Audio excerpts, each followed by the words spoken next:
Предлагаем вашему вниманию обзор экономических, спортивных событий, чрезвычайных происшествий и новостей экономики. В студии Кристина Якупова. Здравствуйте.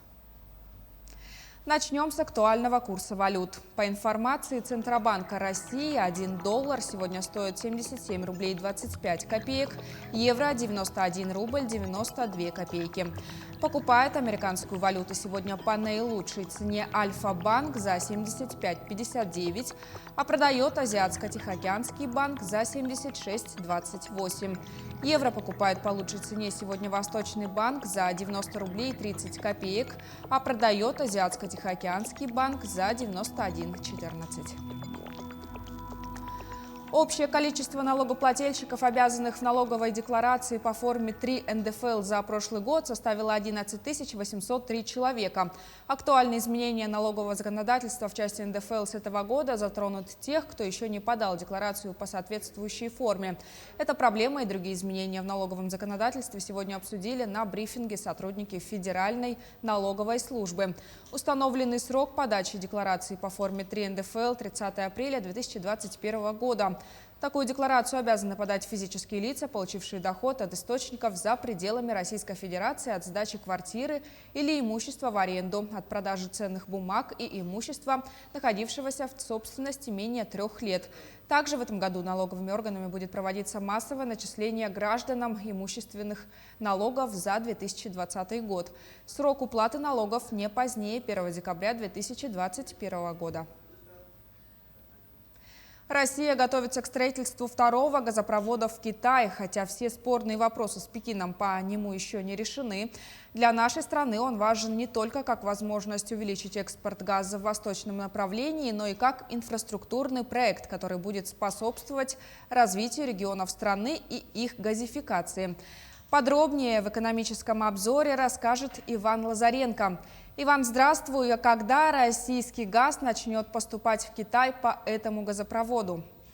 Кристина, здравствуй. На данный момент проработаны основные технологические параметры газопровода. Определены оптимальный маршрут, протяженность, диаметр, рабочее давление и необходимое количество компрессорных станций. В «Газпроме» сообщили, что технико-экономическое обоснование проекта, которое включает детальный расчет инвестиционных и эксплуатационных затрат, планируется завершить до конца этого года. Вы смотрите новости экономики на Якутия-24. В студии Иван Лазаренко. Здравствуйте. Россия готовится к строительству второго газопровода в Китай, хотя все спорные вопросы с Пекином по нему еще не решены. Технико-экономический анализ проекта «Сила Сибири-2» уже утвержден. Газопровод пройдет с Ямала на юго-восток страны, к границе России, а дальше через транзитную страну Монголию, где он будет называться «Союз-Восток». В Китае к этому проекту относятся настороженно. Ранее Пекин неоднократно подчеркивал, что больше заинтересован в строительстве газопровода с Сахалином, который называют «Сила Сибири-3». Мотивы китайцев понятны. Все дело в цене газа, которая сильно зависит от протяженности трубы. У «Силы Сибири-2» она составит более 2000 километров, а «Силы Сибири-3» менее 1000. Китай, в первую очередь, важна цена на газ. Она зависит от транспортного плеча, которое в случае «Силы Сибири-3» значительно меньше, отмечают эксперты. Минтруд доработал законопроект, вносящий изменения в Трудовой кодекс в части совершенствования электронного документооборота. Предлагается закрепить право работодателя составлять электронные трудовые договоры с сотрудниками. Сейчас работодатель самостоятельно выбирает форму ведения документов, связанных с работой, за исключением тех, оформление которых в письменном виде или ознакомление с которыми под роспись работника прямо предусмотрено трудовым законодательством. В Минтруде решили устранить этот правовой пробел, тем более, что часть россиян выбрала электронные трудовые книжки, а многие остаются на удаленке, и им удобнее общаться с работодателями через электронную почту. Поэтому законопроект закрепляет возможности и механизмы ведения и использования документов, связанных с работой, в электронном виде без дублирования на бумажном носителе. Это даст больше возможностей для удаленного трудоустройства. Соискатель сможет подобрать себе работодателя из другого региона, дистанционно пройти собеседование и заключить трудовой договор.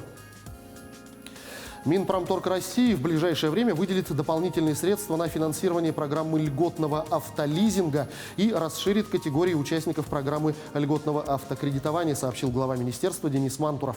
Он отметил, что Минпромторг завершает внесение в правительство новой программы, предусматривающей предоставление льготных займов производителям автокомпонентов под 1% годовых с возможностью возврата половины займа после начала выпуска продукции. Льготные же автокредиты сейчас выдаются по программам «Первый автомобиль» и «Семейный автомобиль». Позволяют получить скидку от 10 до 25% на первый взнос при покупке нового автомобиля российского производства стоимостью до 1,5 миллиона рублей. Летом прошлого года Минпромторг расширил их параметры. Теперь купить машину по льготному кредиту могут работники государственных медицинских учреждений, семьи с одним ребенком и граждане, сдавшие свои автомобили старше 6 лет по программе «Трейд-ин». За сутки после решения оперштаба России ограничить перелеты в Турцию, авиабилеты на черноморские курорты Краснодар, Симферополь, Анапу стали искать на 30% чаще. Также отметился рост запросов на альтернативные Турции направления. Так, за сутки на 129% чаще стали искать в интернете авиабилеты в Иорданию, на 100% в Тунис, на 98% в Египет и на 90% на Кипр. Тунис откроется для россиян уже с 19 апреля, но туристам придется провести двухдневный карантин в отеле. После ограничения полетов в Турцию россияне на 44% чаще стали искать билеты в столицу Карелии, Петрозаводск. Также отмечается рост интереса к Симферополю на 40%, Сочи на 39%, Геленджику на 36% и Горно-Алтайску на 26%.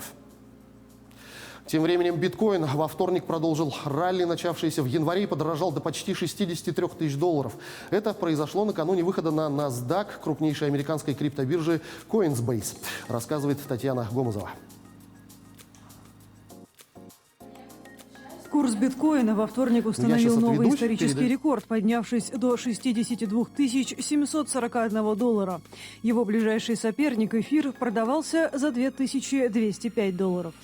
Очередной прорыв произошел накануне выхода на фондовый рынок крупнейшей американской криптобиржи Coinbase. В среду бумаги площадки начнут торговаться на нью-йоркской NASDAQ. Криптоевангелисты считают это судьбоносным событием. Популярность такого рода активов растет в последние месяцы, в том числе благодаря поддержке со стороны традиционных игроков. В частности, глава Tesla Илон Маск заявил, что готов принимать биткоины в качестве оплаты за электромобили. А компании MasterCard и Visa сообщили о разработке продуктов для работы с некоторыми криптовалютами. Курс подогревают и инвесторы, ищущие высокодоходные активы. В то же время аналитики напоминают о высоких рисках вложений в криптовалюты. Сразу несколько фондовых менеджеров, опрошенных Bank of America и Deutsche Bank, назвали биткоин пузырем, который может в любой момент лопнуть.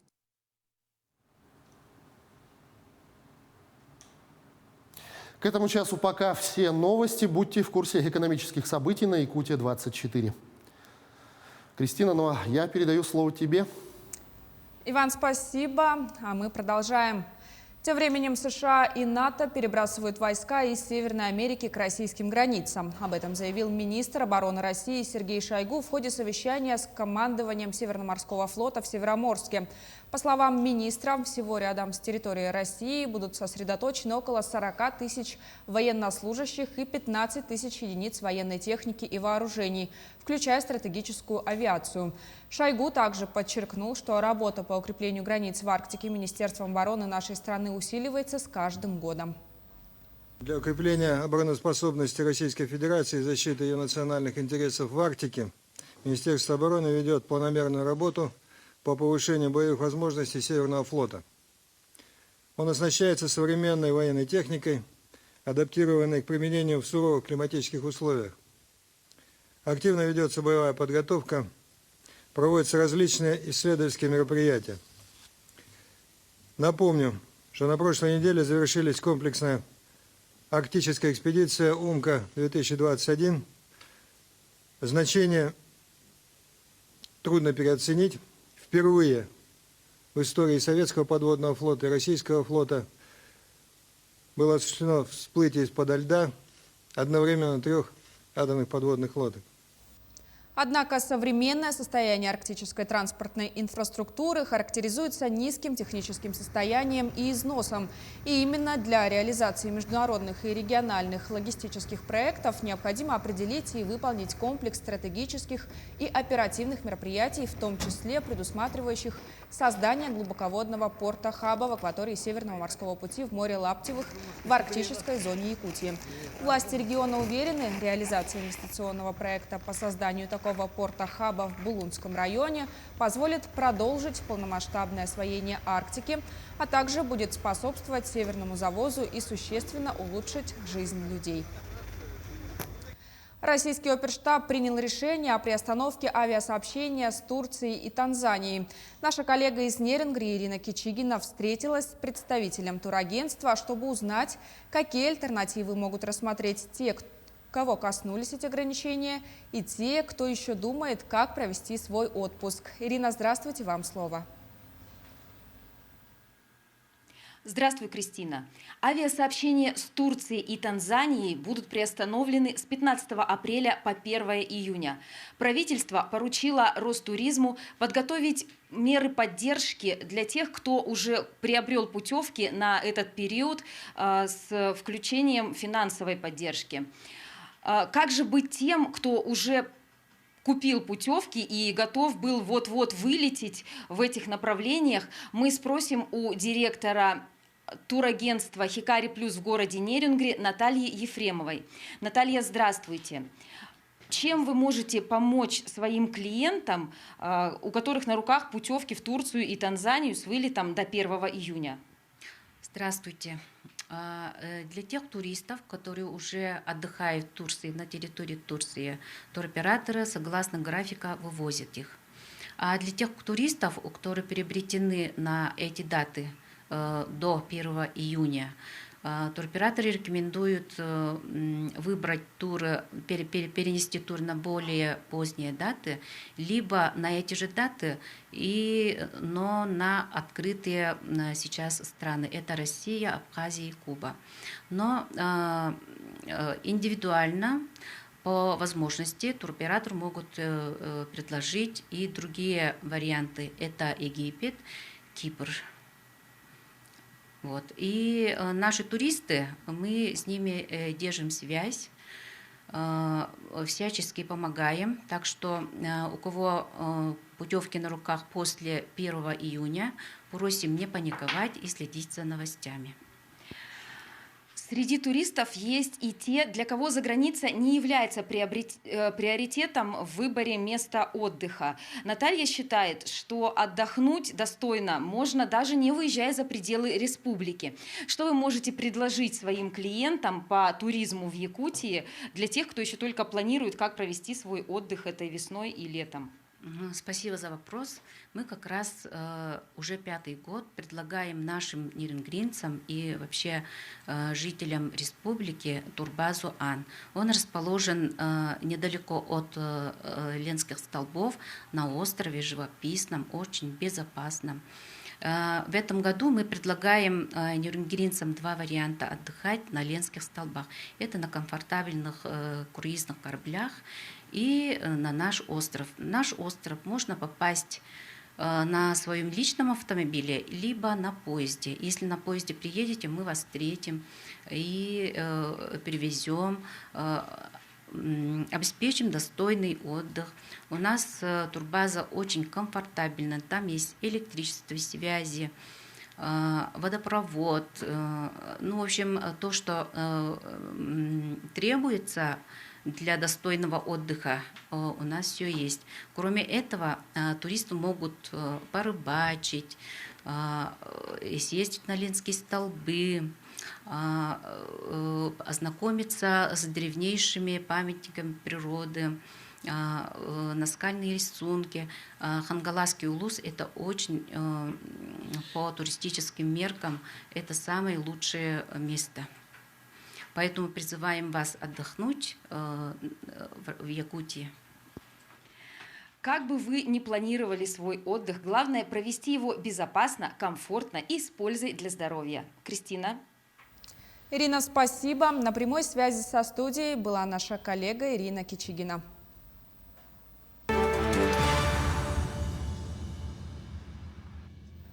Соединенные Штаты приостановят вакцинацию от коронавируса препаратом, разработанным компанией Johnson & Johnson.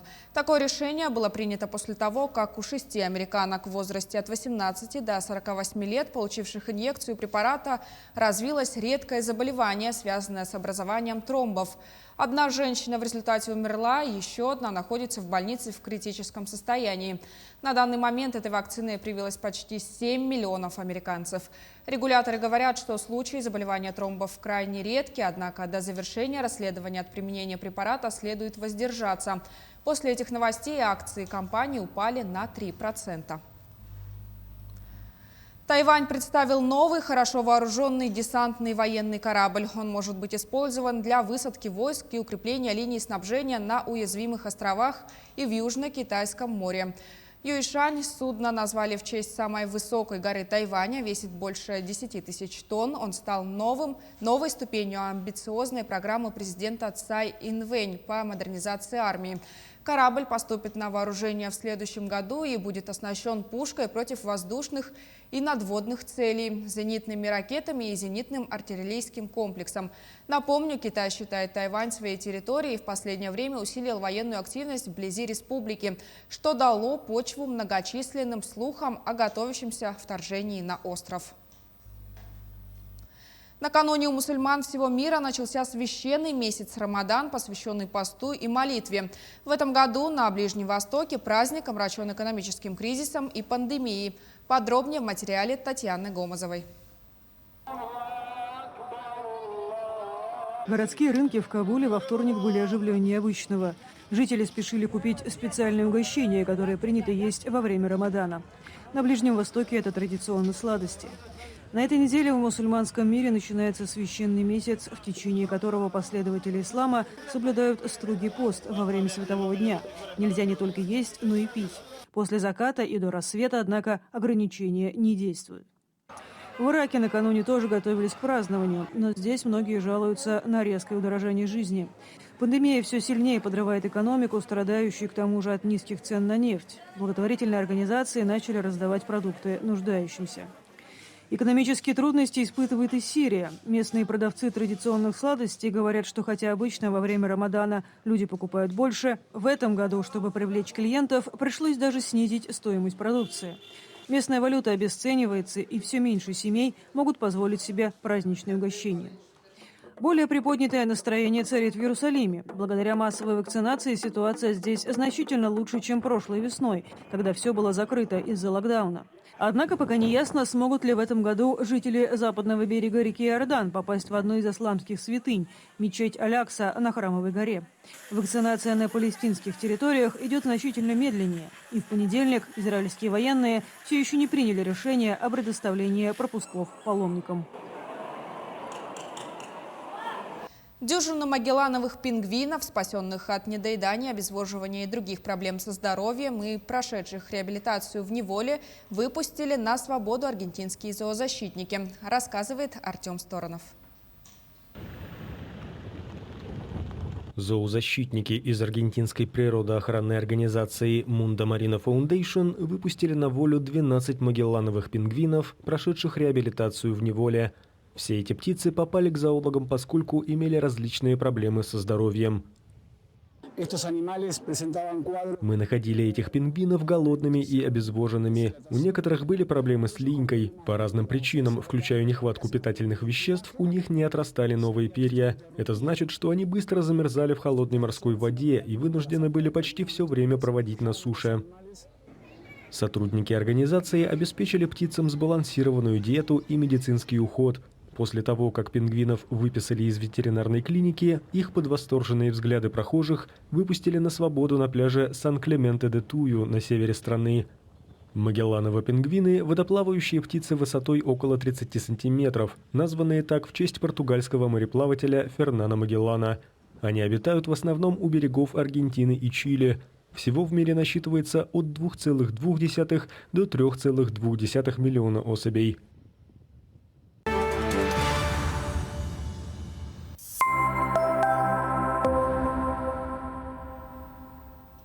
Компания Саха-Липснелли, резидент ТОР индустриального парка Кангалассы, производит твердотопливные котлы длительного горения. За несколько лет компания выросла до предприятия с собственным производством. Наш корреспондент Виктория Федорова встретилась с представителями компании и оценила работу чудо-котлов. Она сейчас с нами на прямой связи. Виктория, здравствуй. Рынок твердотопливных котлов сейчас весьма большой. В чем отличие наших региональных котлов от обычных?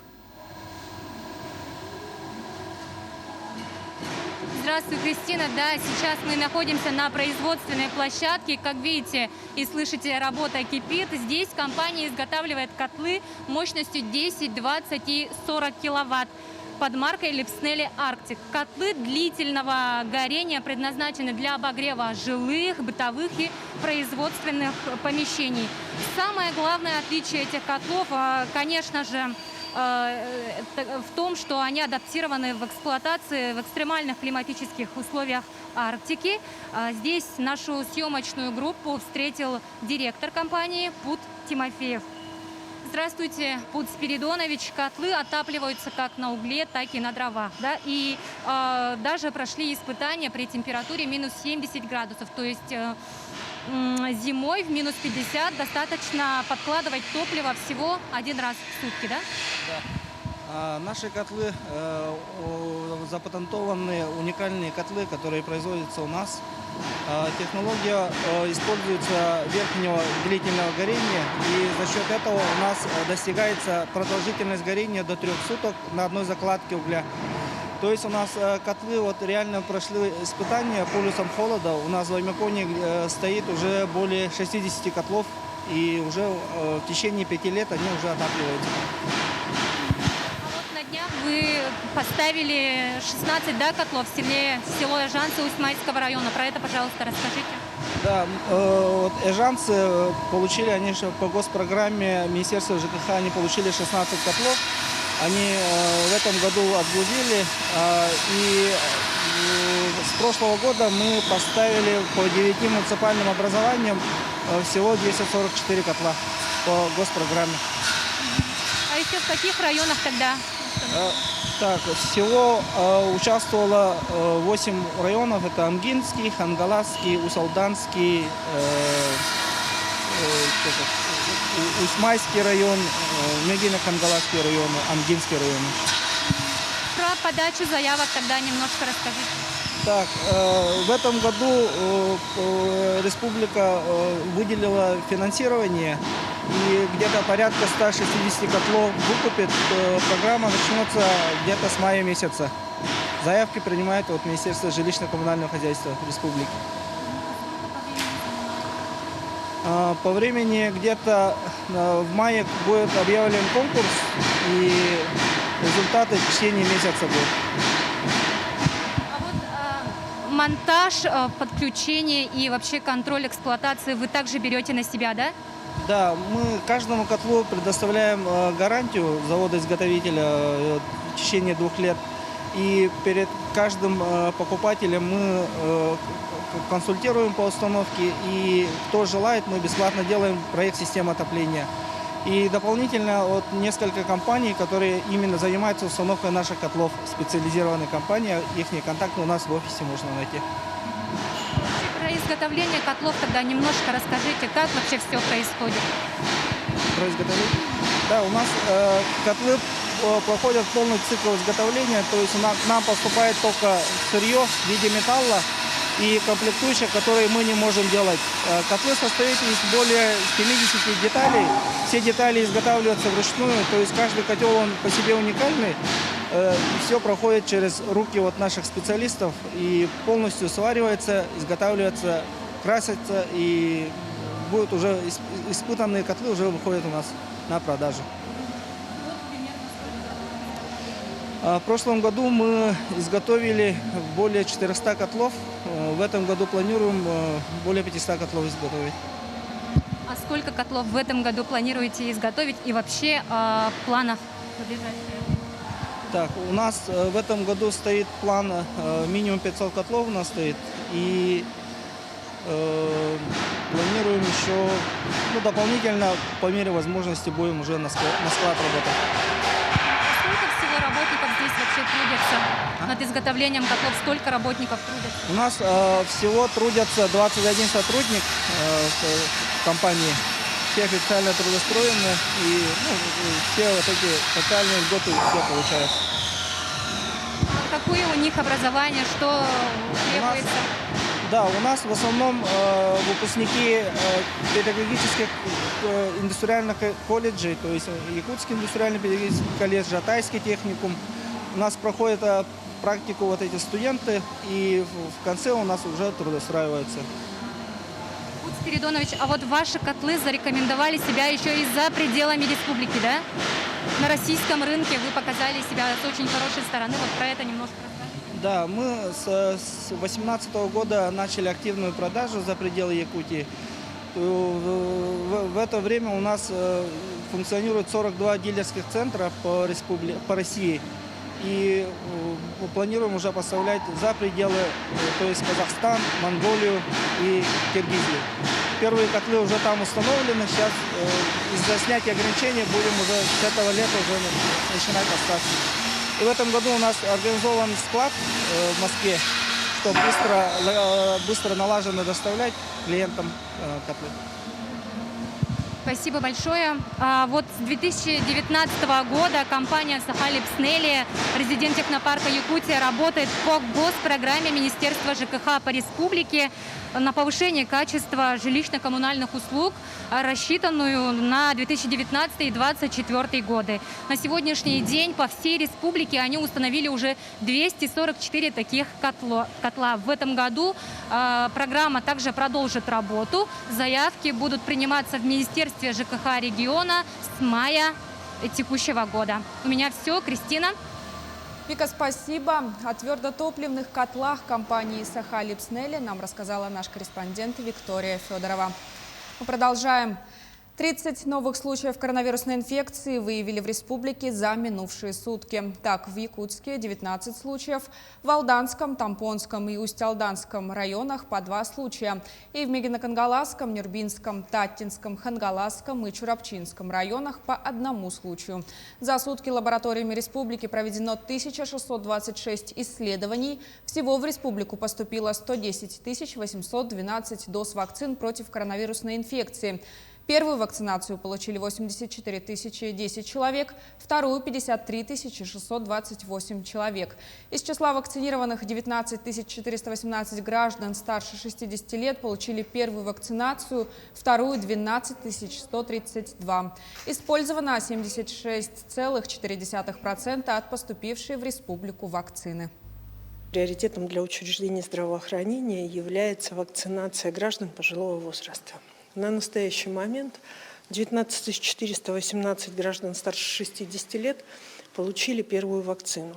И данные граждане, соответственно, уже более являются защищенными, как с точки зрения непосредственно в последующем возможного заражения, так и с точки зрения тех действий, которые они могут совершать относительно ограничений, установленных указом главы Республики Саха-Якутия. В Благовещенске выписали пациента, перенесшего операцию во время пожара, случившегося 2 апреля в городской больнице. Напомню, героическую операцию на сердце проводили 10 врачей, которые отказались покидать горящее здание, продолжая проводить оперативное лечение. Среди хирургов был и уроженец Томмота Валентин Филатов. Что касается пациента, то Андрей Ключкин, благополучно перенесший операцию по аортокоронарному шунтированию, накануне был выписан из больницы. Как самочувствие пациента, расскажет Саргалана Неустроева. Подвиг благовещенских врачей общественность точно будет помнить долго. Во время операции на сердце в здании кардиохирургического центра случился крупный пожар. Остановить операцию значило дать пациенту погибнуть. Несмотря на такие экстремальные условия лечения этого пациента, послеоперационный период пациента протекал обычно, и пациент уже выписывается сегодня. В принципе, сроки выписки и сроки послеоперационного лечения, они стандартные и примерно такие же, как у обычных пациентов, которые не оперировались в таких условиях, как наш пациент. Сам пациент Андрей Ключкин чувствует себя хорошо и с нетерпением ждал момента, когда можно будет вместе с родственниками отправиться домой. Кадров пожара Ключкин пока не видел, но врачам, спасшим его жизнь, бесконечно благодарен. Посмотрим, обсудим. Ну, конечно. Столько вот уже времени прошло, уже все передумано, и это уже и легче воспримется как-то. А то сначала бы, если как, это все тяжеловато было бы. Уважение, вообще благодарность за то, что не то, что там это, вытащили меня и так, по-всякому на эту землю грешную. Будем дальше коптить небо. Так что вот, желаю всем удачи, врачам крепкого здоровья. Жена Андрея, сотрудница детского сада, во время происшествия была на работе. Женщина признается, свои эмоции она показать не могла, дети смотрят. К счастью, сейчас все это уже позади. Тревога была. Но так как я работаю в детском саду, я не могу показать эту тревогу наяву, потому что дети на меня смотрят. Поэтому я взяла себя в руки, вышла в приемную, убедилась, что действительно это так. Вот, позвонила сыну, и вот он нас уже был нашими ушами и глазами, как говорится, он нас держал в курсе. Но, знаете, потом у меня какое-то было спокойствие. Почему? Потому что я знала, что он в надежных руках. В надежных медицинских руках. По данным МЧС, площадь возгорания в больнице составила 1600 квадратных метров. Однако медики не остановили 4-часовую операцию, перекрыв доступ дыма в помещение, и продолжили работать, в результате чего пациент остался жив. Сарглана Неустроева, Павел Батоев, Благовещенск. Цены на продукты первой необходимости и продукты питания, а также на лекарственные препараты под контролем. В Алдане в рейд по аптекам вместе с прокуратурой отправилась и наша съемочная группа. Прокуратура Алданского района проводит проверки аптечных сетей и продовольственных магазинов на предмет ценообразования. Вот мы находимся сейчас на одном из таких рейдов, и что здесь происходит, нам расскажет старший помощник прокурора Алданского района Анастасия Иванова. Анастасия, ну для чего это проводится? Во исполнение задания прокуратуры республики, прокуратурой Алданского района организованы выездные проверки на предмет соблюдения требований законодательства о ценообразовании, в частности на продукты питания, на предметы первой необходимости, в том числе на лекарственные препараты.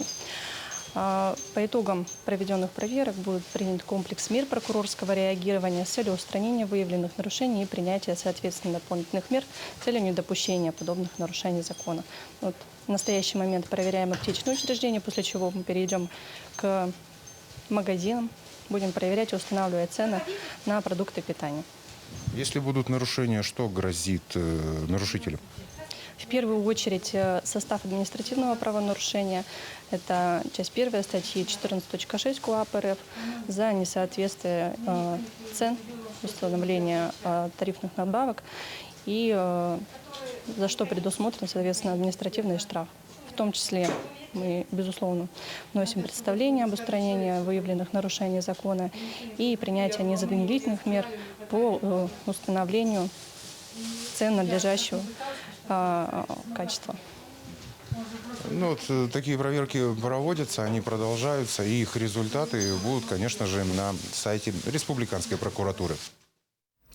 Тем временем жительница Алданского района стала жертвой мошенников, покупая билеты на самолет. Полицейским она рассказала, что они с семьей запланировали отпуск в Краснодарском крае. Узнав в авиакассе, что стоимость билетов по маршруту Якутск-Краснодар-Якутск на 4 людей составит 260 тысяч рублей, она решила подыскать бюджетный вариант. Тему продолжит мой коллега Юрий Осипов. Юра, приветствую, ждем от тебя подробностей. Здравствуй, Кристина. В Инстаграм женщина нашла объявление о продаже авиабилетов по интересующему маршруту с 20% скидкой. Перейдя по ссылке в объявление, она попала на незнакомый сайт, где в специальном окне ввела свои данные и контактный номер. Вскоре ей поступило сообщение от мужчины, который представился менеджером авиакомпании и сообщил, что стоимость авиабилетов по выбранному маршруту составит 170,5 тысяч рублей. Лжепредставитель авиакомпании запросил копии документов и прислал договор с банковскими реквизитами для перевода денег. Женщина отправила нужные документы и оплатила билеты, которые представитель пообещал прислать к вечеру. Вскоре он перестал выходить на связь. Когда заявительница стала писать ему с другого абонентского номера, лжепредставитель лжепредставитель ответил ей, что он и вовсе находится на зоне. Здравствуйте, в эфире обзор чрезвычайных происшествий, в студии Юрий Осипов. По факту обнаружения тел 64-летнего мужчины и его 57-летней супруги при тушении пожара в селе Сола Мегино-Кангаласского района следователи проводят процессуальную проверку. Пожар обнаружил сосед, который не смог проникнуть внутрь дома из-за сильного задымления. Дверь дома была заперта изнутри на крючок. Проведен осмотр места происшествия, опросы и иные неотложные мероприятия. На телах погибших телесных повреждений, кроме следов воздействия высокой температуры, не обнаружено. Назначены судебно-медицинские, химическая, электротехническая и пожарно-техническая экспертизы. Директор Удачнинского производственного предприятия муниципального хозяйства обвиняется в коррупционных преступлениях. По сообщению Следственного комитета Якутии, на данный момент расследование уголовного дела завершено. В 2019 году, используя свое служебное положение в связи с прекращением трудового договора, она утвердила дополнение к коллективному договору предприятия и подписала приказ, на основании которого ей было начислено и выплачено около 2 миллионов рублей за непрерывный стаж работы. Кроме того, в период с января по март того же года обвиняемая издала незаконный приказ, на основании которого главному бухгалтеру предприятия были незаконно начислены более 1,5 миллиона рублей в качестве денежного вознаграждения при увольнении. При этом другим работникам предприятия в течение 3 месяцев не выплачивалась заработная плата за февраль 2019 года. Помимо этого, следствием собраны доказательства растраты денег. Она подписала документы, на основании которых юристу, который не оказывал услуг из кассы предприятия, было выплачено около 200 тысяч рублей. В ходе предварительного расследования на имущество обвиняемой наложен арест. Также отмечается, что свою вину она признала в полном объеме. Прокуратура направила в суд уголовное дело о мошенничестве с земельным участком в Якутске. По версии следствия, 2 местные жительницы в период с 2016 по 2017 годы, действуя в составе группы лиц по предварительному сговору, используя фиктивное свидетельство на право владения и постоянного пользования землей, выданного на основании несуществующего в действительности решения Якутского горисполкома от 1990 года, для строительства производственной базы оформили право на собственность на земельный участок. Его площадь составила 19 соток, кадастровая стоимость более 3 миллионов рублей. Впоследствии участок ими реализован другому лицу. Полицейские установили подозреваемого в мошенничестве при покупке смартфонов через сайт объявлений в Якутске. В полицию обратилась местная жительница, которая рассказала, что у нее украли дорогостоящий телефон. Подозреваемым оказался ранее судимый за угон автотранспорта 19-летний местный житель. Выяснилось, что ранее горожанка разместила на одном из сайтов объявление о продаже смартфона. Ей позвонил покупатель, и они договорились встретиться. Во время встречи покупатель сообщил, что перевел деньги продавцу через мобильный банк и показал экран своего телефона, где якобы отображались данные перевода. После этого незнакомец забрал товар и ушел. Вскоре стало очевидным, что никаких денег на счет заявительницы не поступило. Позже выяснилось, что она не единственная жертва мошенника. Еще одной жертвой лжепокупателя стал другой горожанин. Подозреваемый сдал похищенные смартфоны в один из цифровых ломбардов города. В ходе обысковых мероприятий одно похищенное устройство изъято. Также жертвой другого мошенника-лжепокупателя стала жительница Алданского района. Об этом сообщает прокуратура Якутии. Она разместила на одном из ресурсов объявление о продаже гитары, на которое откликнулась женщина, сообщив о его покупке. При этом ею на телефон продавца направлена ссылка, заполнив которую последняя должна была получить деньги. Пройдя по ссылке, потерпевшая ввела свои данные, после чего с ее счета были сняты деньги. Покупатель впоследствии на связь не вышла. Возбуждено уголовное дело. В настоящее время проводится предварительное расследование. Прокурор города Удачного поддержал государственное обвинение по уголовному делу в отношении местного жителя, который признан виновным в незаконном сбытии наркотиков, совершенном в крупном размере. Установлено, что в период с 13 по 19 ноября 2019 года он 4 раза реализовал наркотики различным людям, а также хранил в целях дальнейшей реализации по месту своего проживания расфасованную партию в крупном размере, которая была изъята в ходе проведения оперативно-розыскных мероприятий сотрудниками ФСБ и полиции.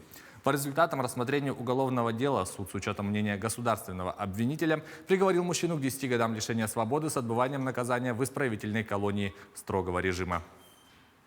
Это был обзор чрезвычайных происшествий. Берегите себя и увидимся в следующих выпусках. Кристина, к этому часу у меня вся информация. Передаю слово тебе. Юра, спасибо. Ну а мы двигаемся далее. В пригороде Якутска начались ремонтные работы на автомобильной дороге Хатасы. Стоимость контракта составляет 163 миллиона рублей. На сегодняшний день там выполнены работы по устройству объездных дорог и демонтаж старых водопропускных труб. На данное время ведутся подготовительные работы по устройству 2 новых очковых водопропускных труб из гофрированного металла. Завершить эти работы дорожники планируют до начала лета.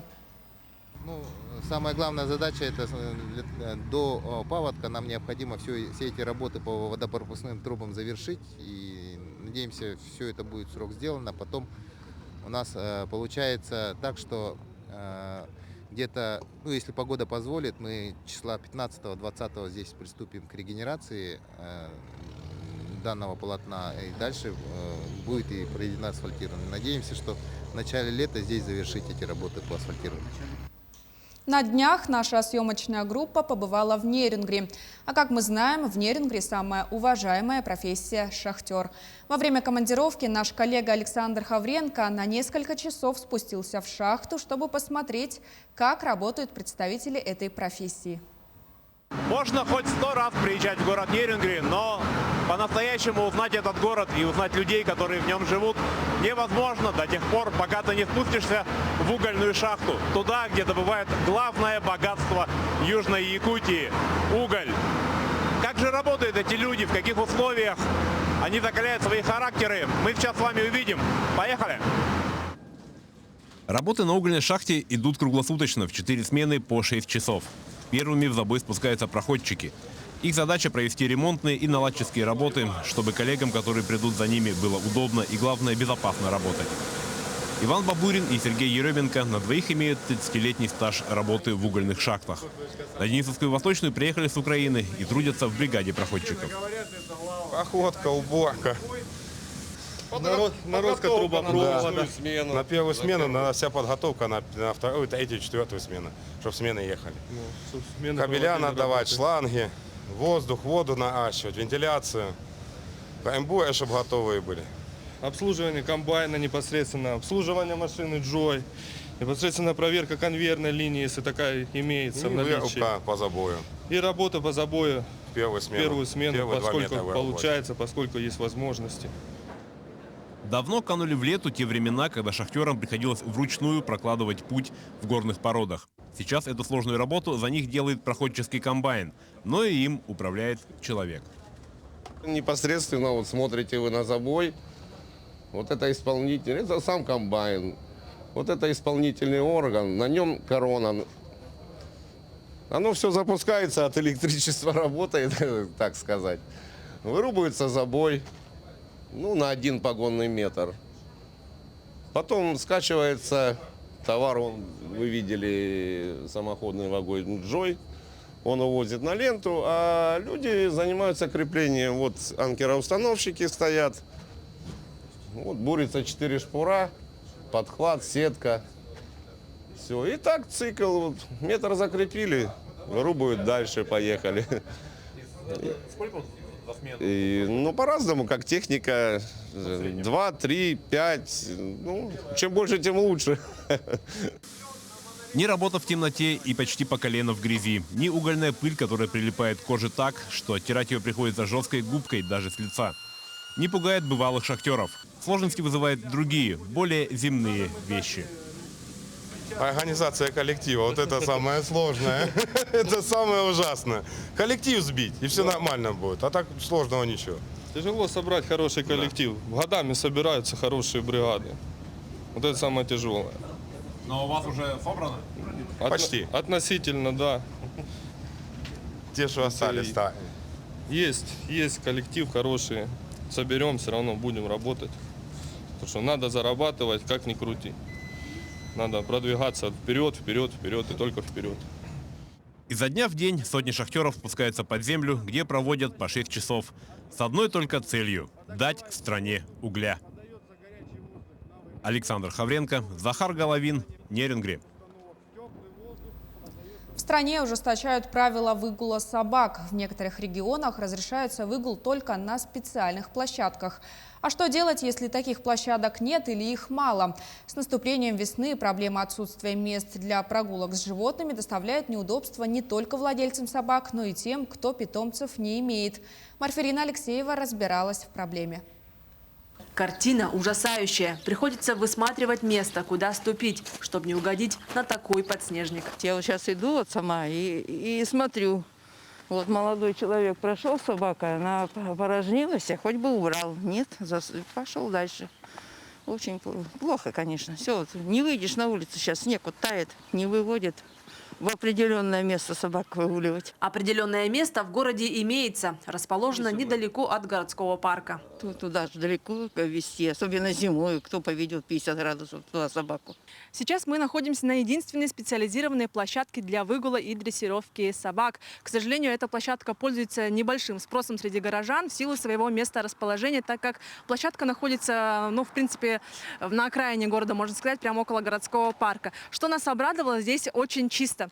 По сравнению со дворами, экскрементов от собак очень мало. И еще что нас обрадовало, что, оказывается, на этой площадке вот есть такие приспособления, лопаты и совок, которые позволяют владельцам собак убирать за своими питомцами. Ну и, видимо, работники тоже также здесь приходят, дополнительно убирают. И, как мы смотрим, снега почти не бывает, то есть здесь постоянно очищают площадку. Я приезжаю сюда, поскольку у меня есть машина, и я не работающий пенсионер, и поэтому у меня по времени... Ну, на этого хламона достаточно времени могу потратить. Я считаю, что каждый, кто держит собаку, должен за собой убрать, за своим этим питомцем. Но так лучше, наверное. Почище было бы, можно было бы где гулять, как с ребенком. Они вот эти во дворах до домов да, тоже, где детские площадки, там очень много тоже вот этих. У меня самой 3 собаки. Я всегда за ними убирала, когда я их держала в квартире. А сейчас я их держу на даче. И все равно вот дачу я убираю периодически.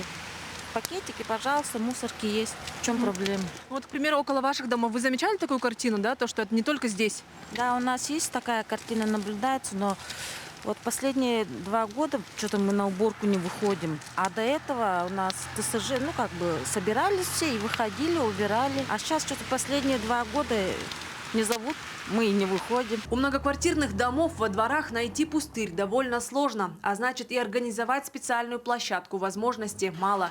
Собаки продолжают гулять повсеместно, а вопрос чистоты и безопасности остается на совести их владельцев. Марфирина Алексеева, Артем Алексеев, Бирный. Футболистки сборной России по сумме 2 стыковочных матчей победили команду Португалии и завоевали путевку на чемпионат Европы. Детали знает Власий Сергеев. Власий, здравствуй. Как прошли игры этого двухматчевого противостояния? Кристина, здравствуй. В первой встрече российские футболистки в гостях победили со счетом 1-0. А вторая игра, которая прошла накануне в Москве, завершилась 0-0 ничьей. Здравствуйте, в эфире новости спорта, в студии Власий Сергеев. Женская сборная России по футболу на своем поле со счетом 0-0 сыграла в ничью с командой Португалии в ответном стыковом матче за право поехать на чемпионат Европы 2022 года.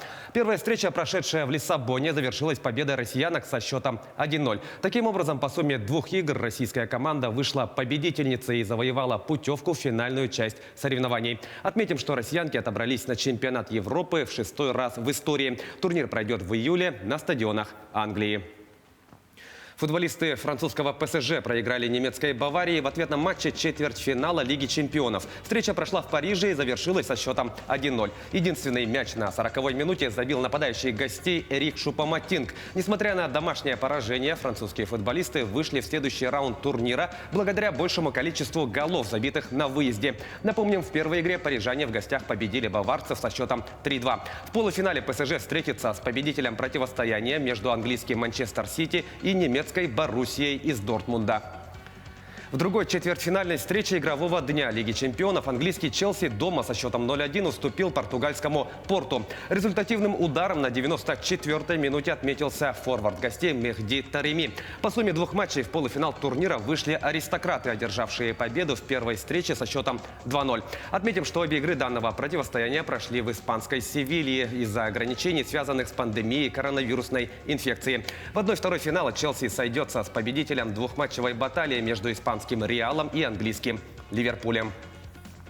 Казанский «Акбарс» в гостях обыграл омский «Авангард» в 6-м матче полуфинальной серии плей-офф континентальной хоккейной лиги. Встреча завершилась со счетом 2-0. Дублем отметился Кирилл Петров, которому в этот день исполнился 31 год. Счет серии до 4 побед стал равным 3-3. В рамках регулярки команды обыграли друг друга по 2 раза. Решающая игра данного полуфинального противостояния пройдет в Казани 15 апреля. Напомним, ранее в финал Кубка Гагарина вышел московский ЦСКА, победивший в серии петербургский СКА со счетом 4-2. Россиянин Карен Хачанов одержал победу над сербом Ласло Диере в матче первого круга турнира Ассоциации теннисистов-профессионалов, который проходит в Монте-Карло. Игра продолжалась 1 час 18 минут и завершилась со счетом 6-4, 6-1. В следующем круге россиянин сыграет с испанцем Пабло Карреньо Бустой. В данный момент 24-летний Хачанов занимает 23 место в рейтинге ATP. Он является победителем 4 турниров под эгидой данной организации. Лучшим результатом россиянина на стартах серии «Большого шлема» является выход в четвертьфинал.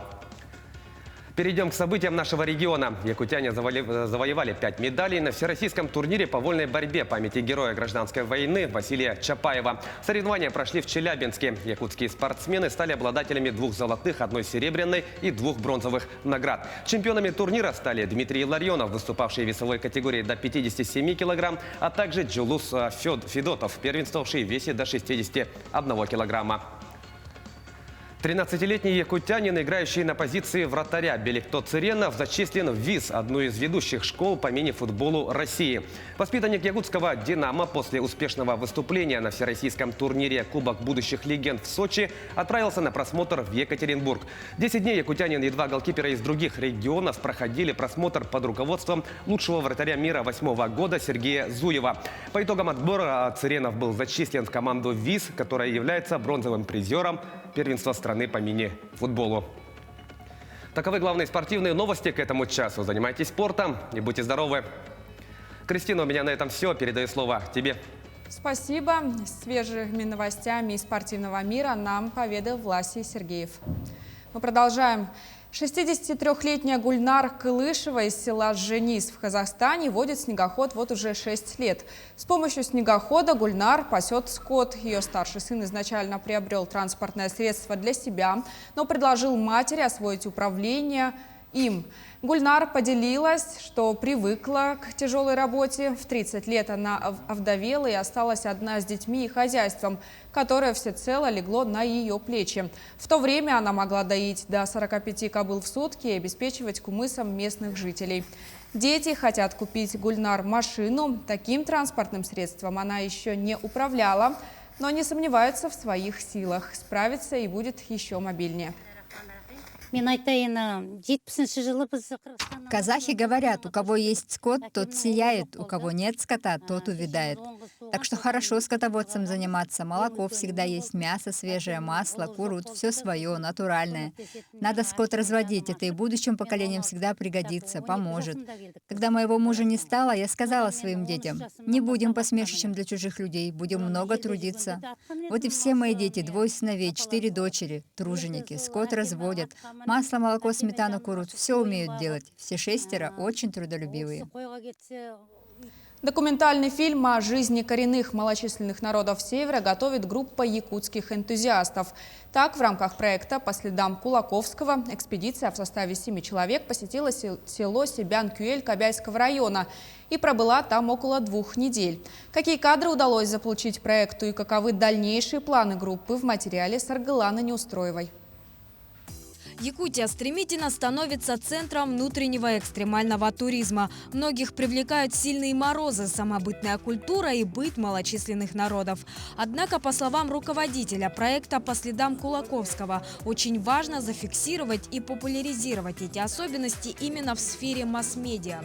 В сегодняшнее время главное — это не только тексты, но и сбор медиа данных. Поэтому с этих соображений мы начали сбор материалов не только по текстовой работе, но и в видеоформате. Так у нас зародилась идея и документальных передач, и документального фильма. А показать действительно есть что. И если поездками на оленей упряжке сейчас уже никого не удивишь, то бесконечные просторы нетронутой северной природы точно привлекут внимание зрителя.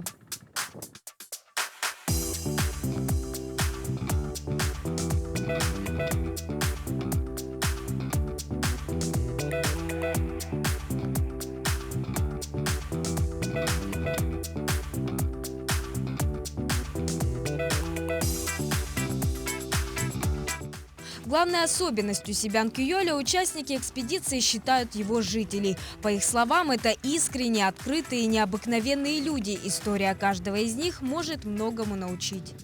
Они сохранили свой родной язык, свою культуру. Я познакомился там с удивительными людьми, особенно это бабушки, дедушки. Я бы хотел поделиться такой красотой. Там вообще удивительные места. Там воздух очень чистый. И вот секрет, я вот всегда спрашивал, в чем секрет вашего долголетия? Они всегда отвечали: в нашей воде, в нашем воздухе, да, вот, в наших травах, в нашей еде. Они все свое едят, все свежее. Пока это первая экспедиция, проведенная в рамках проекта. Однако его создатели надеются на помощь и поддержку остальных районов республики. И, возможно, в дальнейшем по пути Кулаковского можно будет превратить в целый цикл документальных передач. Сарглана Неустроева, Григорий Николаев, Якутск. В Москве побит очередной рекорд. Температура воздуха в столице поднялась выше 22 градусов Цельсия, рассказывает Артем Сторонов. Столбики термометров в Москве во вторник достигли отметки в 22,2 градуса Цельсия. День стал не только самым теплым в столице с начала года, но и самым жарким 13 апреля в истории. Предыдущий рекорд был зафиксирован в 2008 году. Тогда температура в Москве поднялась до 20,4 градуса. Жители столицы сменили зимние куртки и шапки на ветровки и высыпали на улицу. Отлично, замечательно, прекрасно. Мне очень нравится, когда вместо зимы, вместо сугробов вдруг уже зеленая трава, птички, солнышко. И вместо куртки вполне можно сходить в легкой одежде. Спасибо. Аномально тепло, по словам синоптиков, будет в Москве и в среду. И вполне вероятно, что в столице будет побит еще один температурный рекорд, державшийся с 1962 года. Однако затем в регионе произойдет смена одного антициклона на другой, и в Москве немного похолодает, градусов на 6-7, как говорят специалисты. А начиная с четверга в столице ожидаются грозовые дожди. Ну а далее расскажем о погоде в крупных городах Якутии.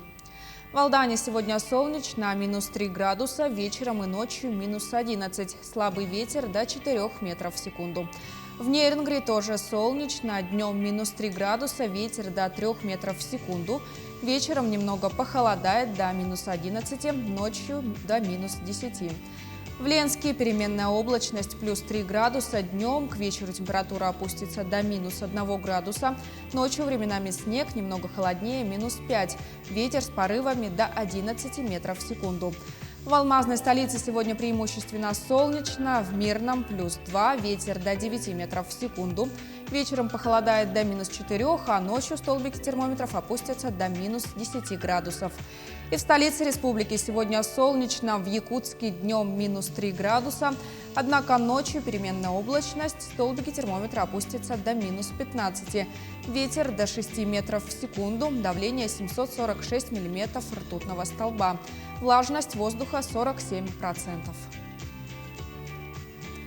На этом наш выпуск подошел к концу. Оставайтесь на нашем телеканале. Еще больше новостей на сайтах yak24.ru и nvk-online.ru.